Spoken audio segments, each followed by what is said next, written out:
नमस्कार, स्वागत है आप लोगों का हिंदी साहित्य विवेचना में। तो आज की इस वीडियो में हम चर्चा करेंगे हिमाचल प्रदेश में आयोजित किए गए बीएड एंट्रांस के पार्ट 3 की। तो इससे पहले पार्ट 2 को डिस्कस कर लिया गया है, ये पार्ट तीसरा है और इसमें सभी क्वेश्चन को सॉल्व करेंगे। तो पढ़ते हैं पहले प्रश्न को। राष्ट्रीय वयस्क शिक्षा कार्यक्रम NAEP कब शुरू किया गया था? तो ये किया गया था ऑप्शन सी 1978 में। अगला प्रश्न है, ताराचंद समिति ने सिफारिश दी थी। तो ताराचंद समिति ने सिफारिश दी थी ऑप्शन डी माध्यमिक शिक्षा की। अगला प्रश्न है, समावेशी शिक्षा से आशय है। तो ये है ऑप्शन सी विकलांग एवं सामान्य छात्रों को समान शिक्षा प्रदान करना। अगला है, भारतीय संविधान के डैश में शैक्षिक अवसर का सामान्यीकरण प्रदान किया गया है। तो ये है ऑप्शन डी अनुच्छेद 45 में। अगला है, मूक्स की फुल फॉर्म क्या है?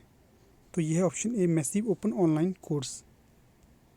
अगला है, शिक्षा समिति की संशोधित राष्ट्रीय नीति के अध्यक्ष कौन हैं? तो दोस्तों इस प्रश्न में डाउट है क्योंकि इन्होंने जो सन नहीं दी है, तो इसी आधार पे हम इसके कंफर्म उत्तर नहीं बता सकते। जो मुझे लगता सही होगा वो हो सकता है या तो राममूर्ति या फिर जनार्दन रेड्डी, ए या सी में से एक हो सकता है।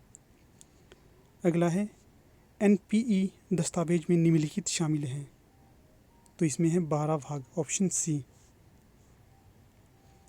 अगला प्रश्न है, वुड्स डिस्पैच के अनुसार अनुदेशन का माध्यम होना चाहिए। तो ये होना चाहिए ऑप्शन डी अंग्रेजी और स्थानीय दोनों भाषाओं में। अगला प्रश्न है, एनी बेसेंट ने कई शहरों में विद्यालय खोलने के लिए प्रेरित किया। तो ये किया था 19वीं शताब्दी के अंत में, ऑप्शन ए। अगला प्रश्न है, सांख्य सिद्धांत को शिक्षा के रूप में जाना जाता है। तो ये जाना जाता है प्रकृति परिणामवाद को के लिए, ऑप्शन बी। अगला प्रश्न है, राज्य का एक नैतिक उद्देश्य होता है, किस विचारक ने ये स्वीकार नहीं किया है? तो जो ये स्वीकार नहीं किया है ये किया है ऑप्शन डी लास्की ने। जहाँ तक ये लगता है सही जवाब डी ही होगा। बाकी कार्ल मार्क्स, गांधी और एरिस्टोटल ने स्वीकार किया है। 101 का डी। अगला प्रश्न है, निम्नलिखित में से कौन सा शिक्षा का सलाहकार बोर्ड नहीं है? तो इसमें HRD को छोड़कर बाकी सभी हैं। CAV भी है, अर्थात कैब भी है, UGC भी है और NCERT भी है। अगला प्रश्न है, भारत सरकार द्वारा नई शिक्षा नीति का प्रारूप तैयार करने के लिए समिति का प्रमुख कौन है? तो 103 का सही जवाब होगा ऑप्शन बी TSR सुब्रमण्यम। अगला प्रश्न है, किस अधिनियम के अंतर्गत केंद्र व प्रांतों के मध्य वैधानिक शक्तियों का विभाजन किया गया है? तो ये किया गया है 104 का ए भारत सरकार एक्ट 1935। अगला प्रश्न है, ऑपरेशन ब्लैक बोर्ड किस कार्यक्रम की गुणवत्ता के लिए लागू किया गया था? तो ये किया गया था ऑप्शन बी प्राथमिक शिक्षा के लिए। अगला प्रश्न है, इग्नू का विशिष्ट शैक्षिक चैनल जाना जाता है। तो ये जाना जाता है ज्ञान दर्शन, ऑप्शन बी। अगला प्रश्न है, निम्न में से राष्ट्रीय उच्चतर शिक्षा अभियान रूसा का उद्देश्य है? तो रूसा का उद्देश्य ऑप्शन डी ये सभी। अगला है, किस दार्शनिक ने शिक्षा के सौंदर्यात्मक लक्ष्यों पर बल दिया है? तो ये दिया गया है टैगोर जी द्वारा, ऑप्शन ए। अगला प्रश्न है, शिक्षा निम्न के अंतर्गत आती है? तो ये आती है ऑप्शन ए समवर्ती सूची के अंतर्गत।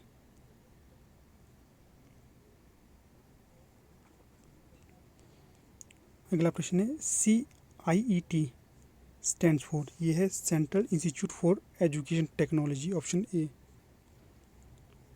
अगला प्रश्न है, निम्नलिखित में से कौन सा शिक्षण में सबसे महत्वपूर्ण तत्व है? तो दोस्तों ये है ऑप्शन ए शिक्षकों और छात्रों के बीच संबंध, क्योंकि जब तक शिक्षकों और छात्रों के बीच में सही और उचित संबंध नहीं होंगे तब तक वो शिक्षा नहीं कर सकते। अगला प्रश्न है, किसी छात्र के प्रदर्शन का मूल्यांकन करने का सबसे अच्छा समय कब होता है? तो ये होता है अनुदेशन प्रक्रिया के दौरान, ऑप्शन डी।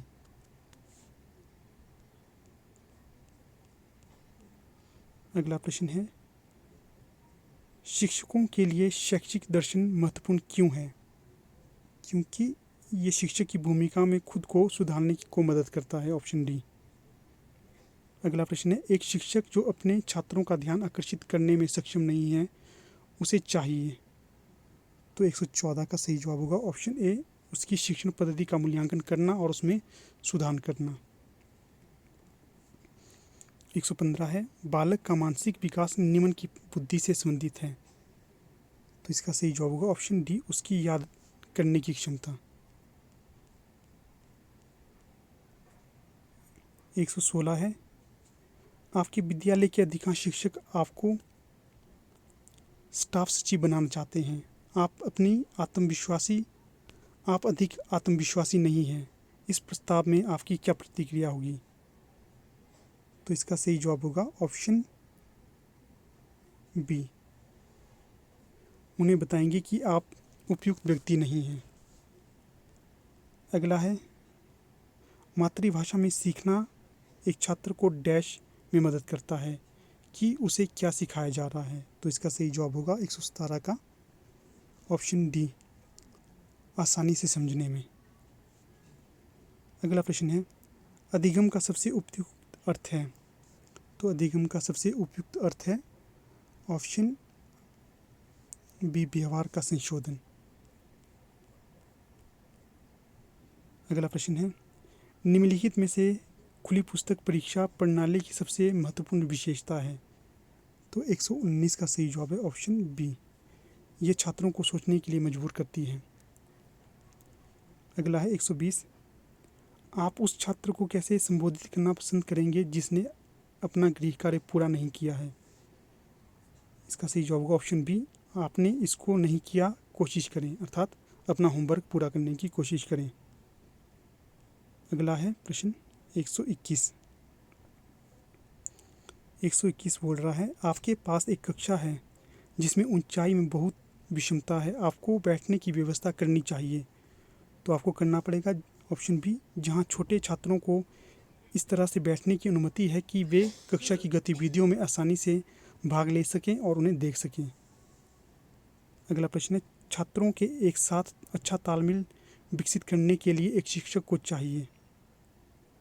तो 122 का सही जवाब होगा ऑप्शन बी, सभी छात्रों के साथ फ्रेंडली व्यवहार करेंगे, बी। अगला है, किसी छात्र के व्यक्तित्व का विकास सबसे अधिक प्रभावित होता है। तो ये है 123 का बी, घर के भावनात्मक वातावरण से। अगला प्रश्न है, शिक्षण की गुणवत्ता परिलक्षित होती है। 124 का सी, छात्रों द्वारा पूछे गए प्रश्नों की गुणवत्ता से, अर्थात क्या जो आपके छात्र हैं वो आपसे किस तरह के प्रश्न पूछता है।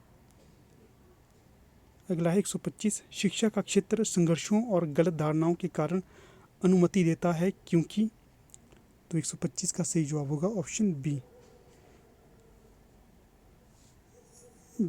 शिक्षण में आने वाली समस्याओं को कठोर वैज्ञानिक जांच के लिए खतरा नहीं होता। अगला है,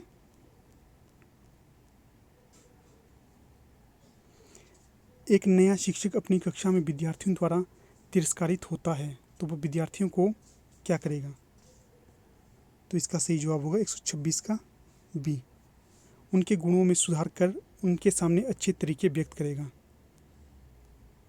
127 है, विद्यार्थियों के अधिगम आत्मबोध के प्रति शिक्षक का प्रमुख योगदान निम्न द्वारा प्रभावित होता है। तो 127 का होगा ऑप्शन डी, छात्रों की आवश्यकताओं, लक्ष्यों और उद्देश्यों के प्रति संवेदनशीलता। 128 है, मान लीजिए एक छात्र अपनी समस्याओं को अपने शिक्षक के साथ साझा करना चाहता है और वह इस उद्देश्य के लिए शिक्षक के घर जाता है। तो शिक्षक को चाहिए ऑप्शन ए, उचित सहायता का विस्तार करे और उसका मनोबल बढ़ाए ताकि उसमें आत्मविश्वास का बढ़ावा हो। अगला है 129, किस शिक्षण पद्धति में शिक्षार्थी की शिक्षार्थी की भागीदारी को सर्वोत्तम और सक्रिय बनाया गया है। तो ये है ऑप्शन डी, परियोजना विधि, क्योंकि परियोजना विधि में आपको अपने आप भाग लेना पड़ता है, जिससे आप एक्टिव रहते हैं। 130 है, शिक्षण सहायक सामग्रियों का उपयोग निम्न के आधार पर उचित है। तो 130 का सही जवाब होगा ऑप्शन सी, विद्यार्थियों के सीखने के परिणामों का अनुकूलन करना। 131 का सही जवाब होगा। 131 प्रश्न पढ़ते हैं। आप सार्वजनिक रूप से बोलने व वाद विवाद प्रतियोगिता की। अगला प्रश्न है, यदि आपकी कक्षा में विद्यार्थी झपकी लेने की अवस्था में आते हैं तो आप क्या करेंगे? तो इसका सही जवाब होगा ऑप्शन ए, ध्यान देने के निर्देश देंगे। अगला प्रश्न है, एक शिक्षक से संबंधित निम्नलिखित के अलावा सभी कथन सही हैं, तो गलत कथन कौन सा है? 133 का होगा ऑप्शन बी, वह वही पढ़ता है जो विद्यार्थी जानता है। 133 का बी। अगला प्रश्न है,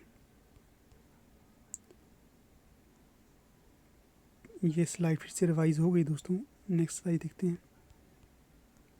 अगला प्रश्न है,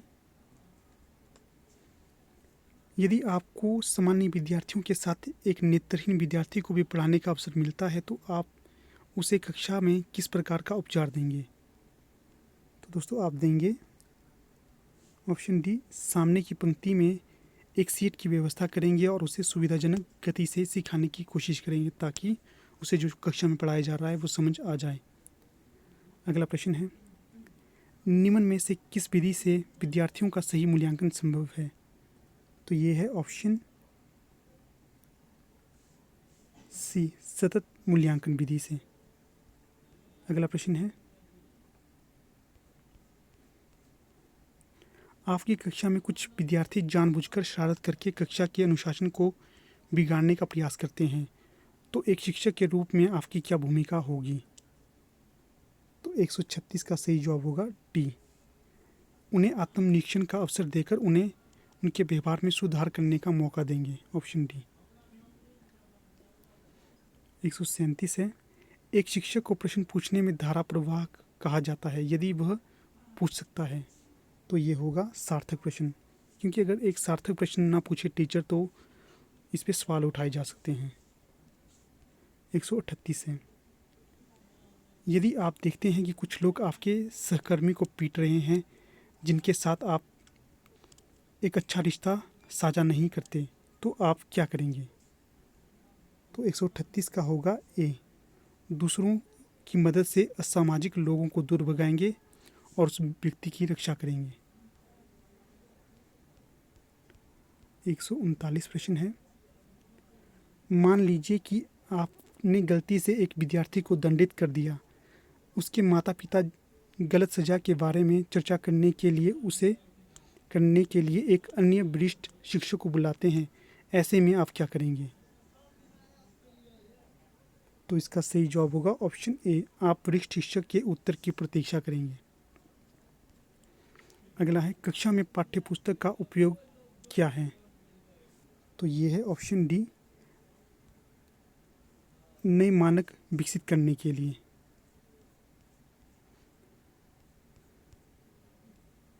तो दोस्तों यहाँ पर क्वेश्चन ब्लर हो चुके हैं, कुछ दिखाई नहीं दे रहा है। अगला प्रश्न है, किस शैक्षिक मनोवैज्ञानिक ने इस तथ्य पर विश्वास किया है कि सभी बच्चों में सीखने की क्षमता होती है? तो 143 का होगा ऑप्शन ए, फ्रेडरिक फ्रोबल। अगला प्रश्न है, कक्षा में प्रथम दिन यदि विद्यार्थियों द्वारा शिक्षक को अपना परिचय देने के लिए कहा जाए तो उसे चाहिए अपने बारे में संक्षिप्त में बताएं। Option B. अगला प्रश्न है, टीम शिक्षण में निम्न को विकसित करने की क्षमता होती है? तो ये है ऑप्शन सी, एक दूसरे के शिक्षण को पूरक करने की आदत बनाना। अगला प्रश्न है, दृष्टिकोण, अवधारणाएं, कौशल और ज्ञान निम्न के उत्पाद हैं? तो ये हैं अधिगम के, ऑप्शन ए। अगला है 47, यदि कोई विद्यार्थी लगातार अपनी आँखों को रगड़ रहा है और श्यामपट्ट के काम में ध्यान नहीं दे पा रहा, तो उसे हो सकता है देखने की समस्या, ऑप्शन सी। अगला है मूल्य शिक्षा से आशय है, तो मूल्य शिक्षा से आशय है सद्गुणों का समावेश करना, ऑप्शन सी। अगला है ट्यूशन के प्रति शिक्षक का व्यवहार कैसा होना चाहिए, तो ट्यूशन के प्रति उसे कभी नहीं देनी चाहिए, ऑप्शन सी। अगला है मान लीजिए आप एक अल्पसंख्यक महाविद्यालय में पढ़ा रहे हैं और वहाँ बेहतर समायोजन के लिए जातिवाद और संकीर्ण मानसिकता ने आपको पीड़ित किया है, तो आपको चाहिए ऑप्शन ए। इस संकीर्ण दीवार से परे मानवतावादी मूल्यों का उत्थान करें और अपनी कक्षा में विद्यार्थियों में वैज्ञानिक दृष्टिकोण का विकास करें। तो दोस्तों, लगता है वीडियो काफ़ी बड़ी हो चुकी है, तो इसलिए जो आगे के जो प्रश्न बचते हैं